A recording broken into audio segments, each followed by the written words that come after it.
Kane, mon fidèle bras droit. Inspecteur Muller? Ouais. Message s'adresse au protecteur de la ville. Qui Écoutez, est-ce qui s'est passé avec Claude Alain?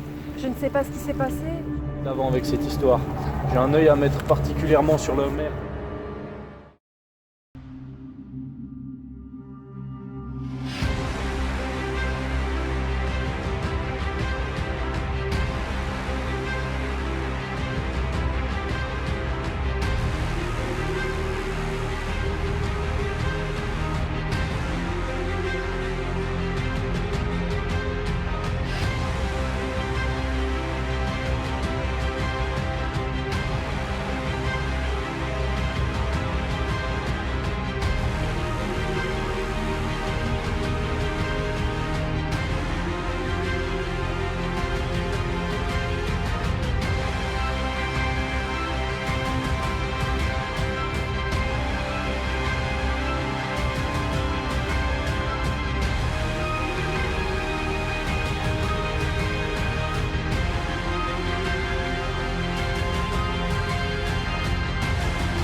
Monsieur le maire, Madame Rosenberg, Plus monsieur tard, le maire.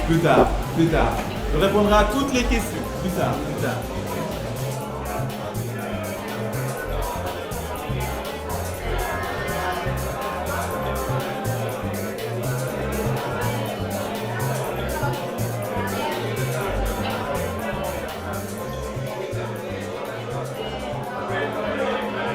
J'aimerais vraiment vous remercier d'être venus ici aujourd'hui, si nombreux, malgré le temps pluvieux et froid que nous connaissons aujourd'hui. Aujourd'hui, j'aimerais vous parler de projets. D'accord? Est-ce qu'il y en a des parmi vous qui suivent le HCC? Oui? Non? Peut-être? Très bien. Je ne sais pas si vous vous rappelez, mais il y a encore quelques saisons, nous étions en première ligue. C'est le pourquoi et le comment on en est arrivé là. Et comment on en est arrivé là? Grâce à des investissements. Nous avons investi dans une nouvelle patinoire, dans un nouveau complexe, un grand complexe où on peut acheter, on peut vendre, on peut boire, on peut faire énormément de choses. Tout ça a attiré les meilleurs joueurs, les meilleurs entraîneurs. Et nous sommes premiers. Et nous visons la montée la saison prochaine. Le plus important dans tout ça, le meilleur staff possible en termes de santé, de soins. Et aujourd'hui, c'est une grande réussite. Et cette réussite du HCC n'est que le début de la réussite que va connaître la ville de La Chaux-de-Fonds. Le deuxième point, c'est la sécurité. D'accord ? Aujourd'hui, vous voyez que de nouvelles entreprises horlogères et de mécanique de précision, voire même de machines-outils, viennent s'installer dans la région. Pourquoi ? Parce que nous avons su créer un cadre où tout le monde est bien, où tout le monde se sent bien et en sécurité. Aujourd'hui, nous avons augmenté les effectifs de police, qui était une demande qu'on avait depuis longtemps. Nous avons augmenté les effectifs. Nous avons augmenté aussi les petits contrôles qui ne se faisaient pas avant. Et aujourd'hui, je peux l'assurer, la ville de La Chaux-de-Fonds est la ville la plus sûre de toute la Suisse romande.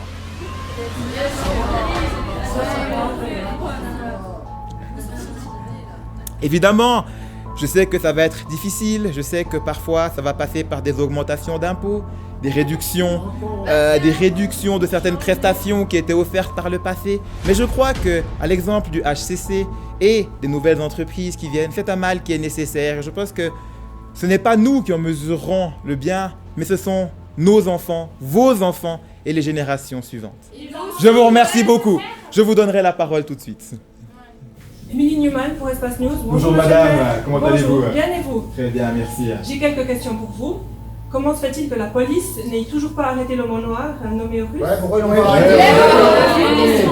Pourquoi ils le cherchent pas ? L'homme en noir, Horus. Oui, je vois de qui vous parlez. Écoutez, l'arrêter. Écoutez, je pense que cet individu n'est pas une menace. Un individu isolé, avec une chaîne. Oui, avec une chaîne, bien sûr, oui. Ouais. Bon, ma pensée ne regarde que moi, mais malgré tout, avec les services de police, on s'est quand même penché sur la question. Et on a commencé une petite enquête, mais vous vous rappelez, les images n'étaient pas très claires. Je crois qu'il avait une capuche aussi. On n'a pas pu bien identifier son visage, excusez-moi, mais c'est en cours et je vous donnerai des nouvelles évidemment dès que j'en saurai plus, tout à fait. La ville, elle reste pas sûre au jour d'aujourd'hui. Écoutez, encore une fois, cet individu n'est pas une menace. Il n'a encore rien fait qui pourrait laisser penser qu'il pourrait en être une. Je pense que cet individu mérite, comme nous tous ici, le bénéfice du doute. J'ai une autre question pour vous.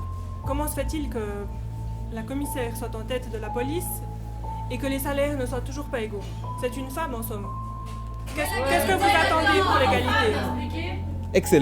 Excellent. Très bonne question. Excellent. Alors déjà, il n'y a aucune discrimination. La ville lutte contre toute discrimination de quelque sorte que ce soit. D'ailleurs, la chef de la police est avec moi aujourd'hui, et c'est une amie très proche avec qui j'entretiens de très bonnes relations. Ce que vous ne savez pas, et je pense que c'est dommage que vous n'avez pas fait votre boulot jusqu'au bout, c'est que son prédécesseur, quelqu'un pour qui j'avais beaucoup d'estime, était dans la police depuis très longtemps. En réalité, il lui a fait son apprentissage, il a gravi les échelons petit à petit, ce qui fait qu'il y a des classes salariales. Et il remplissait toutes les classes salariales pour avoir le salaire qui était lié à cette fonction. C'est un calcul un peu spécifique. Avec tout le respect que j'ai pour madame, elle va y arriver bien sûr, mais elle n'a pas encore l'ancienneté nécessaire pour avoir le salaire que vous dites. Donc ce n'est pas une discrimination, au contraire, c'est une étape logique d'un processus qui a été fait bien avant mon arrivée d'ailleurs, ce que je tiens à préciser. Je profite de ces derniers instants avec vous pour vous annoncer, évidemment, officiellement, je pense que vous vous en doutiez, ma candidature à ma propre réélection. Et la suite, c'est un petit apéritif auquel je vous convie tous, payé à mes frais, évidemment. Donc la ville n'a déboursé aucun centime.